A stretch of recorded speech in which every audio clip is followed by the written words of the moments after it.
صلی اللہ علیہ وآلہ وسلم فرماتے ایک دن میں 7 مرتبہ قبر انسان کو آواز دیتی ہے. ایک دن میں 7. حضرت سیدہ عائشہ صدیقہ نے عرض کی یا رسول اللہ صلی اللہ علیہ وآلہ وسلم جب سے آپ نے بتایا کہ قبر دباتی ہے, بہت دباتی چاروں طرف سے, اب مجھے کچھ اچھا نہیں لگتا.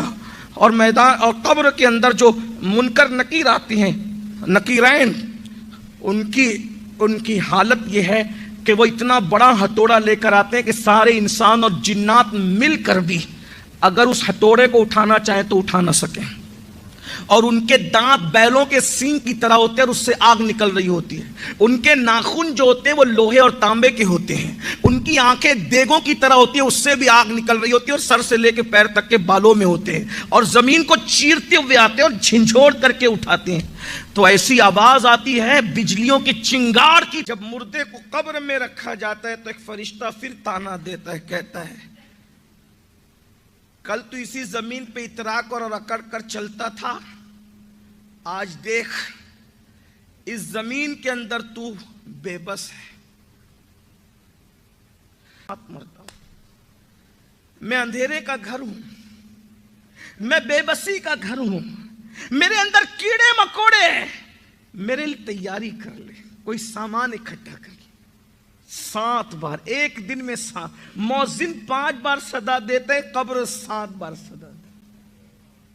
کسی کو ہے قبر کی تیاری کی فکر؟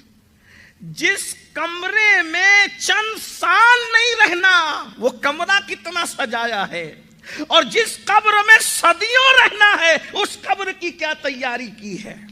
کیا عقل مندی. وہاں بھی تو کوئی ٹھنڈک کا انتظام کرو. اے سی تو بہت لگا لی نا گھروں میں, پنکھے لگا لیے, نرم گدے. قبر میں بھی کوئی نرم گدے کا انتظام کرو. اور وہ اپنے ہاتھ میں نہیں ہے, وہ یار کو راضی کرنے پر, کچھ عمل کرنے پر ہے.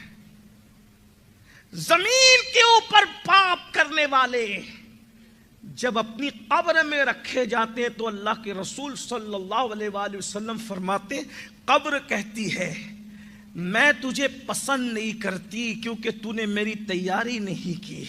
میرے اوپر تو ظلم کرتا تھا, جرم کر کے, گناہ اور پاپ کر کے تو ظلم کرتا تھا میرے اوپر. آج تجھے وہ مزہ چکھاؤں گی کہ تیری ہڈیاں توڑ دوں گی. قبر کہتی ہے. آج ہم کہتے ہیں میں زنا کر رہا ہوں, کوئی دیکھے نہ دیکھے.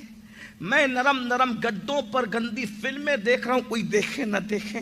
میں سود کھا رہا ہوں, حرام کھا رہا ہوں, کسی پہ ظلم کر رہا ہوں, کسی لڑکی پر پاپ کی نظر ڈال رہا ہوں, کوئی دیکھے نہ دیکھے. میں جھوٹ بول رہا ہوں, دھوکہ, کون کیا کرے گا؟ کوئی کچھ نہیں کرے گا.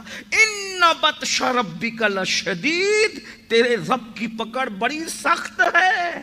سب سے ڈرنے والے رب کی پکڑ کی طرف توجہ کر. جب وہ پکڑ کرنے پر آتا ہے تو دنیا کی کوئی طاقت بچا نہیں سکتی. اللہ اکبر. تو قبر کہتی ہے میں تجھے ہڈیاں پسلیاں تیری توڑ دوں گی, اور قبر کے دبانے سے کوئی نہیں بچ سکتا. اللہ کے رسول علیہ السلام فرماتے ہیں, اب سن لیجئے, اس پر حدیث ہے, امام